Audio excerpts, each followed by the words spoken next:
जय गुरु जी। संगत जी, आज जो मैं आपके साथ शेयर करने जा रही हूँ वो गुरु जी की एक बहुत पुरानी संगत ने शेयर किया था। वो मुझे आज याद आया तो मैंने सोचा क्यों ना आप सबके साथ भी शेयर करूँ। उन संगत जी ने बताया था कि गुरु जी ने जो उन्हें पाठ पढ़ाया था अमृत वेले का, उसके बारे में वो संगत जी ने हमें बताया था। तो वही मैं आज आपके साथ शेयर करना चाहती हूँ।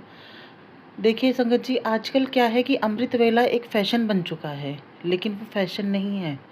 वो हमारे मेडिटेशन के लिए, हमारे पाठ के लिए, उस पाठ के फल के लिए सबसे बेहतर टाइम है, सबसे बेहतर समय है। हमें उस समय का दुरुपयोग नहीं करना चाहिए, हमेशा सदुपयोग करना चाहिए। और कैसे करना चाहिए, उसका पाठ गुरुजी ने स्वयं उन्हें बताया था। तो वही उन्होंने हमारे साथ शेयर किया और आज मैं वही आपके साथ शेयर करने चाहती हूँ।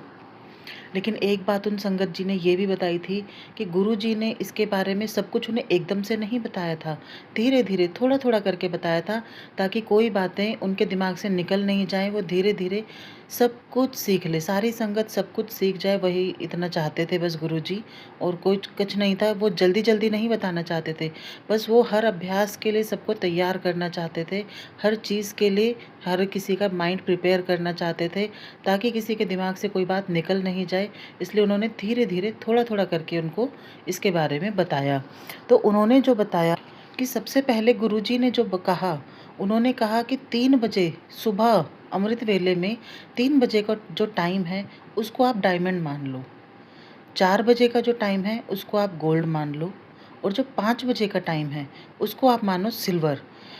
गुरुजी ने ये उदाहरण क्यों दिए, ये सोचने वाली बात है कि डायमंड, गोल्ड, सिल्वर ये क्या है, गुरुजी क्या कहना चाहते हैं। तो संगत जी, गुरुजी सिर्फ इतना ही बताना चाहते थे। उन्होंने ये एग्जाम्पल इसलिए दिए क्योंकि आज के टाइम में हर कोई डायमंड को सबसे ऊपर देखता है कि डायमंड सबसे महंगा है, डायमंड से ऊपर तो कुछ भी नहीं है। बस वही सब समझाने के लिए गुरुजी ने ये एग्जाम्पल दिए थे कि 3 बजे का जो टाइम है वो हमारे लिए डायमंड की वैल्यू के बराबर है, 4 बजे का जो टाइम है वो गोल्ड की वैल्यू के बराबर का टाइम है, और जो 5 बजे का टाइम है वो सिल्वर की वैल्यू के बराबर का टाइम है।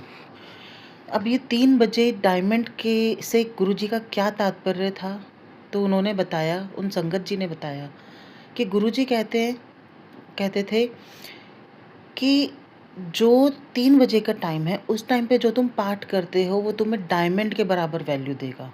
मतलब जो तुम्हें उसका फल मिलेगा वो तुम्हें डायमंड से भी बढ़कर मिलेगा। तो इसलिए 3 बजे का टाइम सबसे बेस्ट है आपके पाठ करने के लिए, मेडिटेशन करने के लिए। आप इससे बेहतर टाइम आपके पास और कोई नहीं है, तो इसका सदुपयोग कीजिए।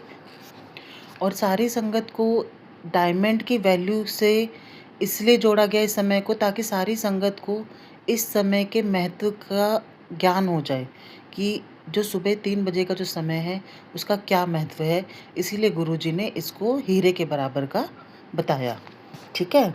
गुरुजी कहते थे कि 3 बजे जो तुम ध्यान लगाओगे, उस समय जो तुम कंसंट्रेट कर पाओगे, उसके बाद तुम उतना कंसंट्रेशन से नहीं कर पाओगे मेडिटेशन को।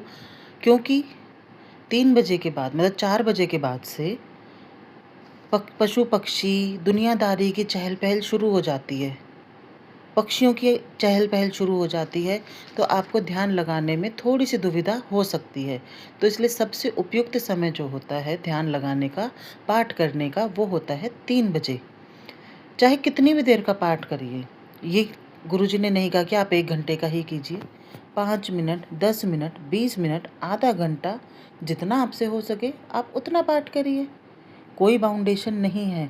एक चीज़ और बताना चाहूँगी जो उन संगत जी ने मुझे बताई कि पहले तो गुरुजी ने थोड़ा स्ट्रिक्ट होकर बोला था कि भाई सुबह 3 बजे नहा धोकर 3 बजे आप पाठ करने बैठ जाइए। लेकिन कुछ कुछ संगत जी को इसमें दिक्कत आ रही थी, क्योंकि देखिए 3 बजे पाठ करने का, नहा धोकर पाठ करने का मतलब है कि उनको 2:15-2:30 बजे तो उठना पड़ेगा, क्योंकि शौच आदि से निवृत्त होकर और नहा धोकर आधा पौना घंटा तो लगता ही है। तो कई संगत जी को इसमें दिक्कत आ रही थी, डार्क सर्कल्स आ रहे थे, उनकी नींद पूरी नहीं हो रही थी, वो बीमार रहने लगे थे। तो गुरुजी ने इसमें थोड़ी सी रियायत दी।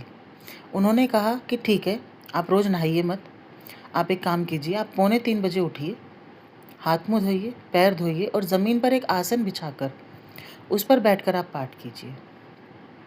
पाठ भी कोई घंटों का नहीं करना है, 5 मिनट 10 मिनट जितना आपसे हो सके आप उतना कीजिए, कोई बाउंडेशन नहीं है। तो देखिए, जब गुरुजी ने हमें इतनी रियायत दी है तो क्या हम इतना सा नहीं कर सकते, वो भी अपने लिए। इसमें गुरुजी का तो कोई फ़ायदा नहीं है, फ़ायदा तो हमारा ही है। तो इसलिए इस पाठ को आप ज़रूर कीजिए। 3 बजे के समय की जो महत्व मैंने आज आपको बताया है उसको ध्यान में रखिए। गुरुजी ने खुद ये महत्व बताए थे एक संगत जी को और उन्होंने शेयर किए, तभी मैंने आज आपके साथ इसको शेयर किया है। और गुरुजी ने एक बात और कही थी कि ऐसा नहीं है कि आपने आज कर लिया, फिर 2 दिन नहीं किया, फिर 1 दिन कर लिया, 4 दिन कर लिया, फिर 6 दिन नहीं किया, ऐसे नहीं है। इसका अभ्यास आपको रोज़ करना है, डेली बेसिस पर करना है, इसको कभी स्किप नहीं करना है। कोशिश तो यही करनी है कि स्किप ना करें, कभी कोई मजबूरी है तो अलग बात है, नहीं तो आपको इसका अभ्यास रोज़ाना करना है। गुरुजी किसी भी मामले में कभी कोई स्ट्रिक्टनेस नहीं दिखाते हैं, तो ऐसा नहीं है कि कोई मजबूरी में भी आपको करना ही करना है, पर जब आप कर सकते हैं तब आप ज़रूर कीजिए। तो बस अंत में यही कहना चाहूँगी कि इस अभ्यास को कीजिए, गुरुजी की बातों को मानिए, उनके दिखाए मार्ग पर चलिए और एक काम करिए, शुक्राना, और कुछ नहीं। फिर देखिए आपके जीवन में क्या बदलाव आते हैं, आपका समय कितना अच्छा बदलता है और गुरुजी की कृपा आप पर, आपके परिवार पर कैसे बरसती है। जय गुरुजी, शुक्राना गुरुजी, अनंतम अनंतम शुक्राना गुरुजी, हर पल शुक्राना गुरुजी।